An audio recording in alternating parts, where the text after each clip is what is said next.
Welcome to Nightsoul from designer John Moffat, publisher Grail Games. Now the theme, well, there's no other way to say this, but it's unique. It's human waste. Now before you just turn off the video and go, yuck, gross, disgusting, well, it's a little bit different. It's the 1500s. We are back in Tudor England. Now, back in that day, there was no sanitation, there was no toilets. They used to put their human waste out on the street, and then these Nightsoul companies would go along at night, putting it onto their cart, rolling the cart down to the river, and then just turfing it in the river. What an interesting theme, and that's what we're doing here. Now, in this game, we're going to be trying to impress different patronages and trying to build up our business. We're obviously getting rid of that waste, and we're going around all these different neighborhoods in England. It's fascinating. So let's go check out how this game plays. Then I'm going to give you my thoughts on what are the things that worked for me and what are the things that just felt flat. I was going to use a poo joke then, but decided I am better than that. Anyway, let's go check it out. Welcome to Tudor London in the 1500s, where we're trying to remove waste from all the different neighbourhoods in London, bringing them down to the River Thames. This game's going to be played over two distinct phases, the day phase and the night phase, with two admin phases in between. We'll start off with the night phase. That's going to be utilising your labourer cards. You're going to choose one card at a time to utilise its action and then flip it over. So different actions include, this one includes move 1 to 3 cubes, all from different neighbourhoods, one space each. So let's say move one there to go off the River Thames, might move one there, and let's say I'm going to move one there. Now of note, once I clear out any neighbourhood, I get to then put out my token. If this neighbourhood remains clean when it comes right back around to my turn again, I will then get to claim that worker. So everyone's going to do that. They're going to do one labourer at a time going around the table until everyone's spent all of their labourer cards. Now when we get these cubes off here, these are going to be worth different points depending on what round we are. Now these points come in the form of these coins, and obviously the most victory points at the end of the game wins. So now we're into the day phase, and I've earned a whole bunch of workers by cleaning out different neighbourhoods. I'm going to put out these workers out in the day phase to these different worker placement spots. So if I put out a small worker, I also comes with 1 cube of human waste. If I put out the large worker, it's going to come there with 2 cubes of waste. Now these different neighbourhoods can only have a maximum amount of waste. The yellow neighbourhoods can only have a maximum of 3 cubes, whereas the rural neighbourhoods can only have a maximum of 2 cubes. Once that's filled up, no one can put any more workers out into those spots. Different worker placements include coins, including more labourer cards, and also going up the patronage track here. Now the patronage track has up to 6 different patrons, and it's pretty much us, I guess, trying to sell our business and earn the influence or earn the trust of those different patronages. If you have the maximum in any patronage track, you'll then get an ongoing bonus as long as you have the majority in that patronage track. This one here, the brewery, lets you reduce the cost of all your actions by 1 coin. So as long as I have the most in the brewery, I will get to keep that for the rest of the game. The patronage tracks have 2 different areas to look for. The first one are these spots here that are intersecting spots. So this one right here means I've got now an extra token in the Lamplighter's patronage and also the Blue Sheriff's patronage. But I don't get any bonuses. Whereas if I go to these other ones, they might be only in single patron tracks, but I will get some bonuses. So that's pretty much the game. It's going to be played over the day phase, which is putting out your workers, which obviously adds more human waste. And then you get to the night phase, which is utilising your labourer cards to get rid of those waste to earn some victory points. That's the basics of Nightsoul. Now let's chat about the positives. And firstly, let's chat about these neutral workers. Look, I found that fascinating. You actually have to earn your workers every turn, every day phase. You don't just get them for free. You need to earn it. And the way to earn it is to remove the waste out of those neighbourhoods, and then you're going to be earning coins and be earning workers. That was fascinating. Look, sometimes there may be slight imbalance issues there because if you, especially at 2 players, playing against someone who they're absolutely flogging you and all of a sudden they just keep removing the waste, they keep getting more workers, so all of a sudden the next turn they're even stronger than you, and yes, sometimes there's issues there. It seems to iron out those issues at 3 and 4 players, but so I found that absolutely fascinating. From there, the patron track having the patron track with intersecting areas on the board, yeah, that's cool. So you've got spots there where you've got to clear out the waste on the patron track, and then that's going to give you those intersecting areas. And so you then have a choice. Are you going for those intersecting areas, which are going to give you 2 patron tracks, so basically giving you a nomination for each one, or are you going to go on just the single spots where you will earn a reward and potentially be able to utilize those rewards again later? It's a real balancing act, and it was one of the nice decision points in this game. In the night phase, I really enjoyed these labourer cards. There's so much variety, different ways to manipulate those cubes, moving them down around the neighbourhoods and down to the river is fun. Look, just great stuff. But the one thing I will say is there are some overpowered cards in there, but I'm okay with that. If every card felt the same, where would be the fun in that? So there's some real fun going through that deck, finding some of your favorite cards and then making sure you add them to your hand. And the fact is, you're going to use every card every round. It's fun. It's great manipulation. And again, at higher player counts, the board is constantly changing. So you then have to change and adapt, and you may change your order and how you're playing them. A lot of fun with those decisions.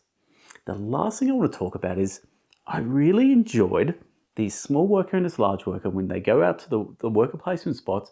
This one's going to drop 1 cube, this one's going to drop 2 cubes. But because there's a limit on each of those neighborhoods, so 3 for the little peasanty, villagey areas, the yellow areas, and 2 for the royal pick areas, well, it means when other people go there, maybe that's all of a sudden going to get blocked out. And even you yourself can want to go there a second time and it's all blocked out. It's just fun stuff. I really like the fact there was that limit. And again, I keep saying it, every time we get a higher player count, those decisions got better because you have to almost think about what do the other players want as well. And I love that extra thinkiness when I look at these sort of Euro games. So they're all the things I really loved about it. Now let's have a chat about the things that just didn't work for me. Now, Nightsaw, I keep talking about how it's better at higher player counts, and that really is going to be the down point to this game. I played it at solo, and while solo was fine, I never really felt challenged. You're just manipulating those cubes and trying to get them off by the end of 5 rounds. It felt fine, but I never really felt I was playing against another player, and I never felt, I guess, truly competitive. Negatives and positives really should mean nothing to you. I only played this game 4 times officially and another 2 more times unofficially, and I'll explain how I did that. But anyway, so I haven't played it enough to really give you the full insight. But the problem is I need to give you the context on why I feel the way I feel.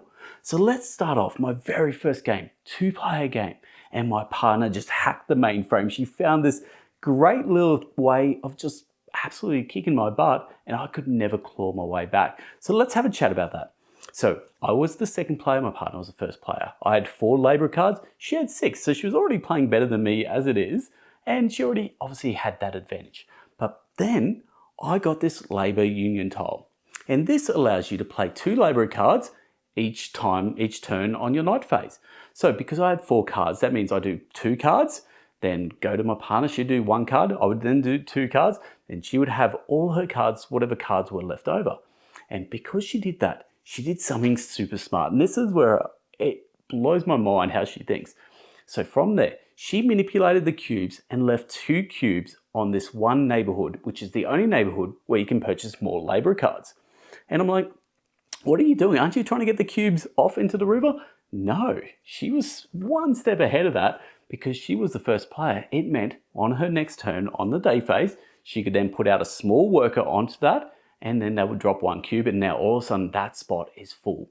I could never go there. So now all of a sudden she's got an extra labourer card.